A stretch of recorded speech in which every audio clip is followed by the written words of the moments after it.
How we doing, everyone? Dylan Baker here with the Dylan Baker Golf Academy, coming to you with some wedge play tips to really help you control your wedges and get more spin on your wedge shots, so that way your golf ball isn't hitting the green and bouncing off the back. It is going to hit that green and stop, or even back up, which I know a lot of us love to see that golf ball back up on the green. So when it comes to wedges, we've all been told and we've all said that we need to hit down on the golf ball. And yes, that is correct. We need to be able to hit down through the golf ball, get a lot of friction with that golf ball on the face, and that creates a lot of spin.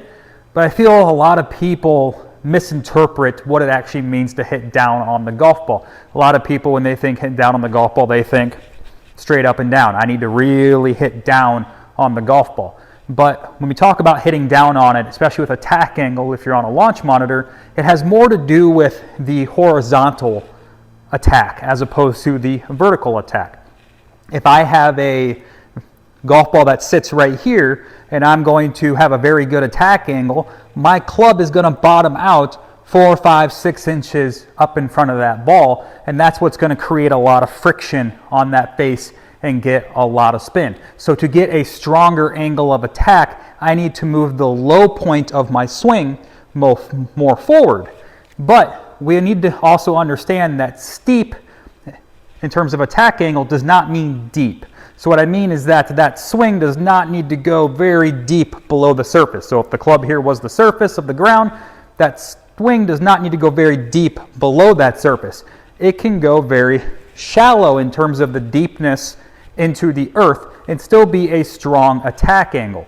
Now, how do we get this attack angle to be strong but not deep? Well, there's two parts we're going to talk about. One is how do we maintain the height of our golf swing so it doesn't get too steep, and then how do we get the low point up in front? So the first part, how do we keep the club from going very, very deep into the ground? Well, what we need to pay attention to is our chest height. And what we see with a lot of the best wedge players in the world is that when they hit their wedges, they're actually a little bit taller at address with the wedge.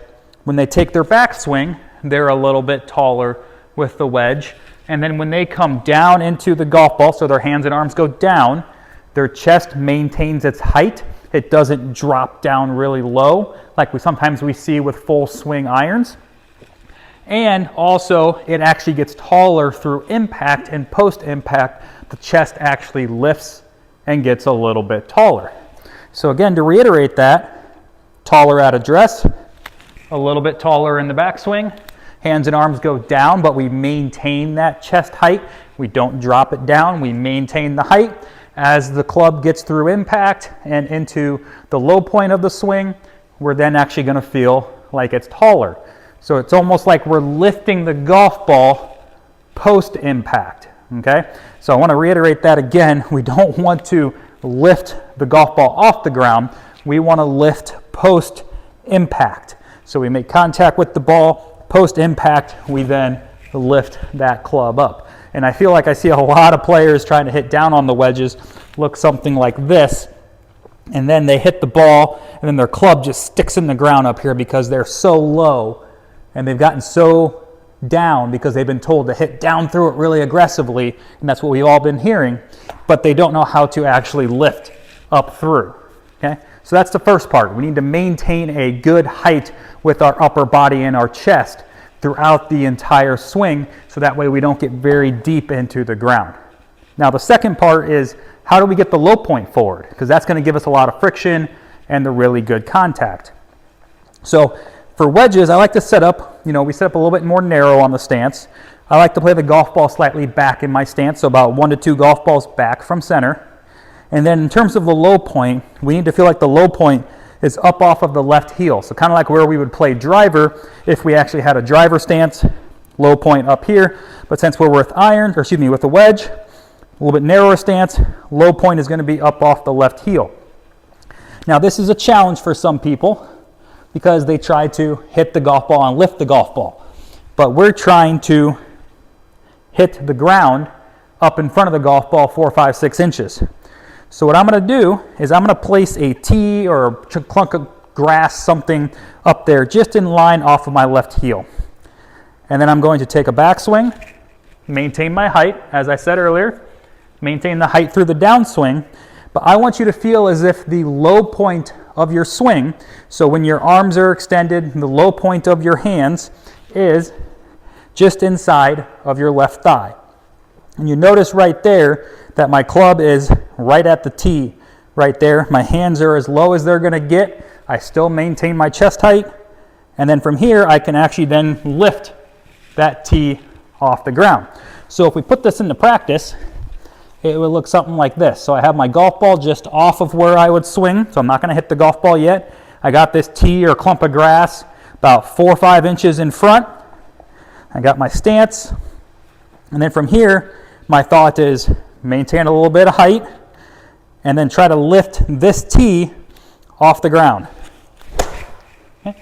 So we saw right there, I was able to lift and launch that tee up in the ground, which means I bottomed out here up by my left heel.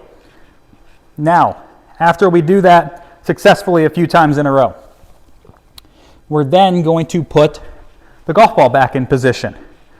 And then when we do this, we still have the thought of I'm trying to lift this tee or clump of grass off the ground. I'm not even thinking or looking at the golf ball. I'm setting up with my club behind the ball. My focus is up at the tee, and I am just going to try and lift that tee off the ground. So we see there, I lifted that tee off the ground, caught the golf ball really clean. Should see some backspin right there. Yep, saw the golf ball stop. Was able to get over 9,000 RPMs of spin on that. Attack angle, almost 9.5 degrees down, which is going to give me a lot of control. Now, we do that for a while. We get really good at that. Once you can do that, let's say 5 or 6 times in a row consecutively, go ahead and take the tee out of the way or the clump of grass out of the way. Now we're just going to try and work on hitting the golf ball. But our thought process has to maintain that we're trying to hit up by our left heel, not the golf ball. Because we don't want to lift the ball in the air because you'll tend to fall backwards. We want to lift the spot up by our left heel into the air. All right, so I'm set up, golf ball slightly back, trying to bottom out here up in front of the golf ball about 5-6 inches. So I'm actually going to put my club there for reference, make a little rehearsal, trying to bottom out right there in front of my left heel. Hands are going to be at the lowest, just inside my left thigh. And let's go ahead and hit our shot. And you notice there, after I finish my shot, my chest gets a little bit taller. Ooh, almost went on that one. Backspun it a little bit, 9,000 RPMs, almost 6 degrees down of attack angle. So those are the 2 things we need to be really good at to get a lot of control and spin on our wedge shots and our scoring clubs. We need to maintain our height so that way we don't get too deep into the ground, and we need that low point way up in front of the golf ball to ensure clean contact, good spin, and control. So go ahead and give these couple tips a try. See yourself spinning that golf ball a lot more on your wedge shots.